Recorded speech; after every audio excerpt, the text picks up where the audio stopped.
رمضان میں جب ہمارا دل کرے گا ہم ویسے تراویح کرا لیں گے۔ ان دن میں قرآن سننا ہے، وہ اپنے گھر کی چھت پہ تراویح کرانے والا ہو، ایسے جتنے گنڈے ہیں، اور رمضان المبارک سے پہلے ہی 3 دن کی تراویحاں، 1 دن کی تراویح، 2 دن کی تراویح، حافظ ریل کی تلاش کرنے کے لیے تیار ہیں۔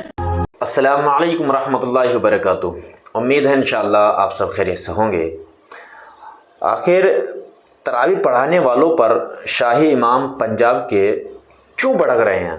اس کی ایسی کیا وجہ ہے کہ آپ بھی جاننا چاہتے ہیں؟ اگر آپ اس وجہ کو جاننا چاہتے ہیں تو پھر آپ اس ویڈیو کو دیکھیے اور غور سے سنیے کہ شاہی امام صاحب کیا کہہ رہے ہیں۔ سنیے آپ بھی اس ویڈیو کو۔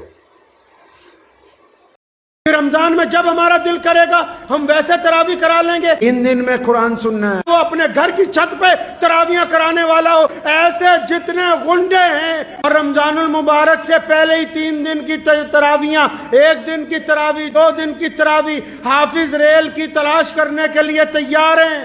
اللہ اکبر۔ جب ہم قرآن کی بات کرتے ہیں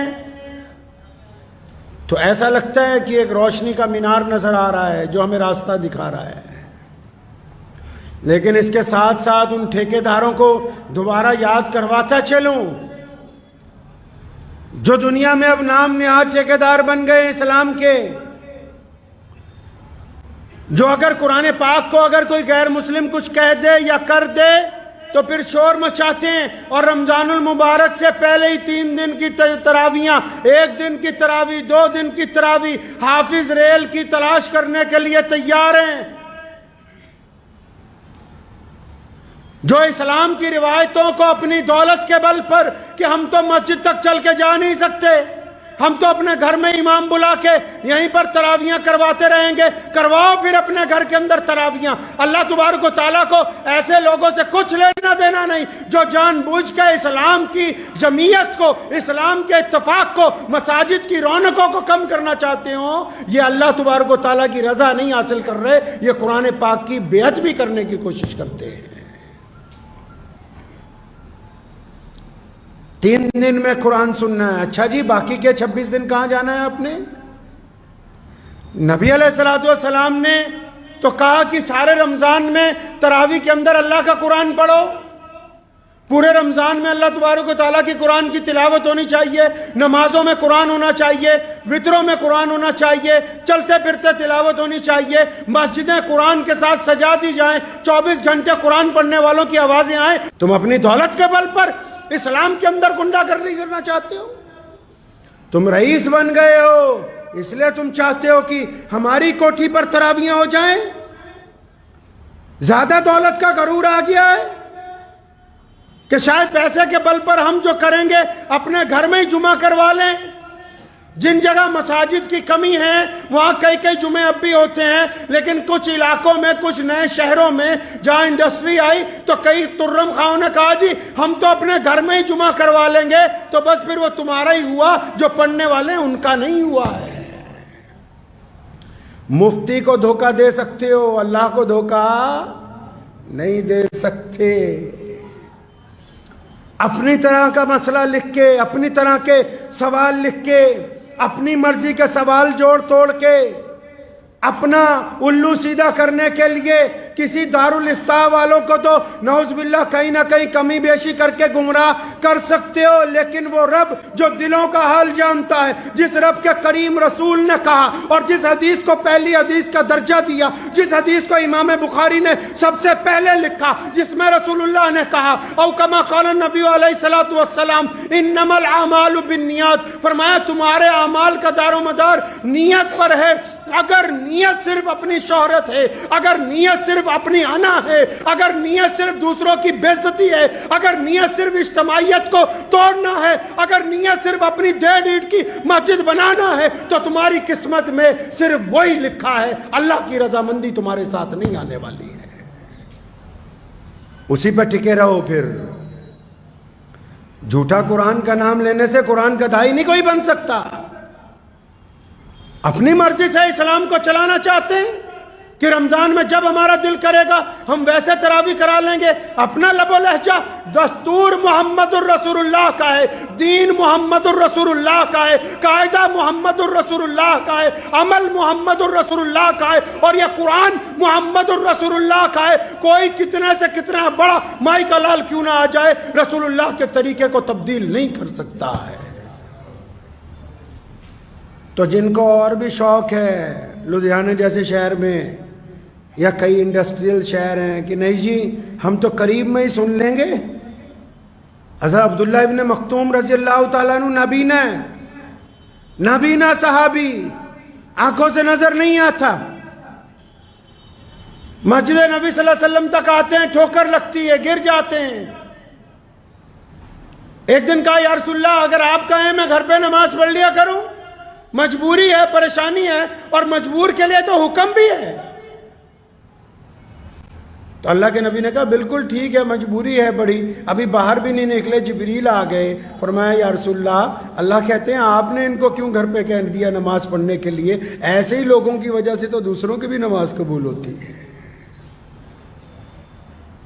یہ نزول قرآن کا مہینہ اس لیے ہے کہ اس مہینے میں قرآن کو پڑھا جائے, اس مہینے میں قرآن کو سمجھا جائے, اس مہینے میں قرآن پہ عمل کیا جائے, اس مہینے میں قرآن کی روح کو سمجھا جائے, اس مہینے میں قرآن کے کہنے پر چلا جائے. اور اگر صرف پڑھ کے صرف 10 دن میں 5 دن میں فارغ ہو کے بھاگنا ہی ہے تو یہ کوئی بندہ اس کو قرآن کا دائی نہیں بن سکتا ہے. کیا کہا قرآن نے؟ قرآن نے کیا کہا؟ اگر یہ رمضان آ گیا تو پھر لے آئیے کچھ ایسے لوگوں کو جو مسجد میں کم از کم ایک رکوع کا روزانہ ترجمہ کر کے آپ کو تفسیر بتا سکے تراویحوں کے بعد کہ اللہ کا قرآن کہتا کیا ہے. اللہ کا قرآن بار بار کہتا ہے کہ جس اولاد پر, مال پر, اس مال پر جس کے ختم ہو جانے کا تمہیں خطرہ ہے, تم اس کو لے کے رب کو چھوڑتے ہو. اللہ کے قرآن نے کہا عورتوں کو کہ اپنا چہرہ ڈھانپ لو, لیکن اس سے پہلے مردوں کو کہا کہ اپنی نگاہوں کو نیچے کر لو. اللہ نے قرآن میں کہا نمازیوں کو کہ یتیم کی عزت نہیں کرتے, تو خراب ہیں ایسی نمازیں جو یتیم کا احترام نہیں کرتا. اللہ قرآن میں بار بار فرماتے ہیں کہ چغلی مت کرنا, کسی کے عیب مت تلاش کرو. قرآن میں بار بار اللہ تبارک و تعالیٰ کہتے ہیں کہ جاؤ غریبوں کی مدد کرو, مسکینوں کی مدد کرو, ضرورت مندوں کی مدد کرو. قرآن میں بار بار کہا گیا کہ جھوٹ کے قریب مت جاؤ, زنا کے قریب مت جاؤ. اب اگر قرآن پڑھیں گے ترجمے کے ساتھ تبھی پتا ہوگا کہ قرآن کہتا کیا ہے. میاں صاحب 500 روپے کسی کو دے کے ابا کے لیے دعا کرا کے مسئلہ حل ہونے والا ہے نہیں. دل کو سمجھانے کو غالب یہ خیال اچھا ہے کہ ہم نے 10 بچے گھر بلا کے قرآن پڑھوا لیا ہے. یہ خیال اچھا ہے آپ کے نزدیک کہ ہاں ہم مسجد میں گئے تھے, مولانا صاحب کو رسید کٹوا کے آ گئے اور شاید اب ہماری مغفرت ہونے والی ہے. وہ الگ بات ہے جو آپ نے اللہ اور اس کے رسول کے نام پر دیا, وہ ایک الگ معاملہ ہے اجر و ثواب کا. لیکن جو اپنا کردار خراب ہے اس کو کون ٹھیک کرے گا بھائی؟ رمضان کس تیاری کی بات کرتا ہے؟ ہم کون سی روایتوں کی بات کرتے ہیں؟ روایتیں یہ ہیں کہ روزے دار روزوں سے پہلے اس بات کی تیاری کر لے کہ اس بار ایک بھی روزہ قضا نہیں ہوگا. روزے دار اس بات کی تیاری کر لے کہ اپنے رب کے علاوہ کسی اور کے آگے ہاتھ نہیں پھیلایا جائے گا. روزے دار اس بات کی تیاری کر لے کہ یہ آنکھیں کسی کی طرف گندی نگاہ سے اب نہیں اٹھیں گی. روزے دار اب اس بات کی تیاری کر لے کہ جن کا میں نے حق مارا ہے ان کا پہلے حق ادا کر دوں گا, اس کے بعد رمضان المبارک کے روزے رکھوں گا. تیاری اس کو بولتے ہیں. روایتیں یہ ہیں, اور رمضان المبارک کی روایتیں تو اتنی رئیس ہیں, اتنی جامع ہیں کہ جب آپ رمضان المبارک میں نبی علیہ الصلوۃ والسلام کے واقعات پڑھیں گے, نبی علیہ السلام کی زندگی پڑھیں گے تو آپ کو اندازہ ہوگا بھی کتنی قیمتی شے اور کتنی مقدس چیز اللہ تبارک و تعالیٰ نے اپنے پیارے محبوب حضرت محمد رسول اللہ کے ذریعے آپ کو عطا فرما دی ہے. اکثر آپ نے ایک بات سنی ہوگی, کوئی گنہگار بندہ کوئی اچھا کام کرتا ہے نا تو لوگ کہتے ہیں 900 چوہے کھا کے بلی حج کو جا رہی ہے. سنی ہے کہاوت کہ 900 چوہے کھا کے بلی حج کو جا رہی ہے. تو جس نے بھی یہ کہاوت بنائی ان کو میں کہنا چاہتا ہوں کہ آپ کی بات بھی مان لی کہ 900 گناہ ہوئے ہیں، ان 900 گناہوں کے بعد باپ نے چھوڑ دیا، ان 900 گناہوں کے بعد ماں نے چھوڑ دیا، ان 900 گناہوں کے بعد بھائیوں نے چھوڑ دیا، ان 900 گناہوں کی وجہ سے دوستوں نے چھوڑ دیا، ان 900 گناہوں کی وجہ سے رشتہ داروں نے قطع تعلق کر لیا، اور ان 900 گناہوں کے بعد اگر وہ اللہ کی طرف نہ جائے تو پھر جائے کس طرف؟ 900 گناہ کرنے کے بعد بھی میرا رب کہتا ہے ما غرک بربک الکریم کہ آجا میرے بندے تو میری طرف پلٹ آ، میں تجھے معاف کرنے کے لیے تیار ہوں۔ نعرہ تکبیر، نعرہ تکبیر، ختم نبوت، ختم نبوت، نعرہ تکبیر۔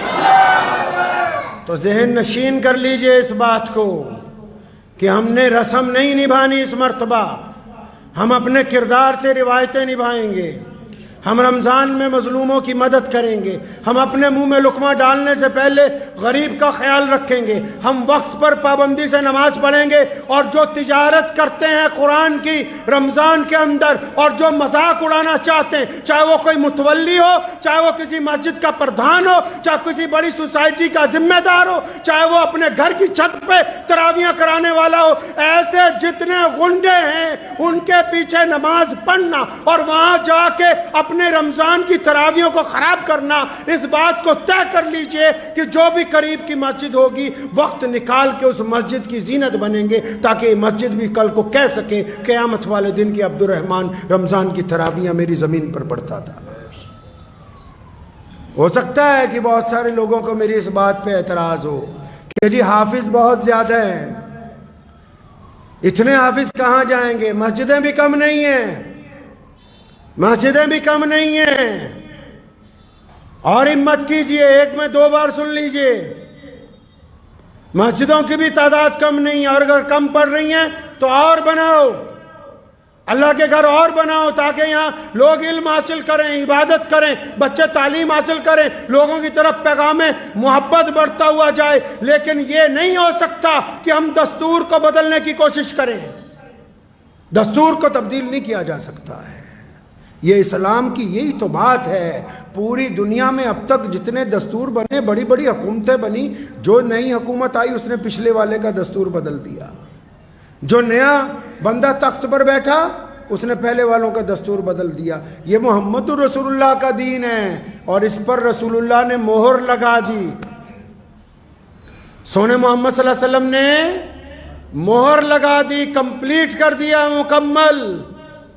اب کسی کی تعویلیں اس کو تبدیل نہیں کر سکتی، اور بلندی سر بلندی ہے ہی ان لوگوں کے لیے جو اللہ اور اس کے رسول کی اطاعت کرتے ہیں، عزتیں انہی کے لیے ہیں جو اللہ اور اس کے رسول کا کہنا مانتے ہیں۔ تو تیار ہو جائیں، اس رمضان میں کریں گے انشاءاللہ، روایتوں پہ عمل کریں گے انشاءاللہ، رسمیں نہیں نبھائیں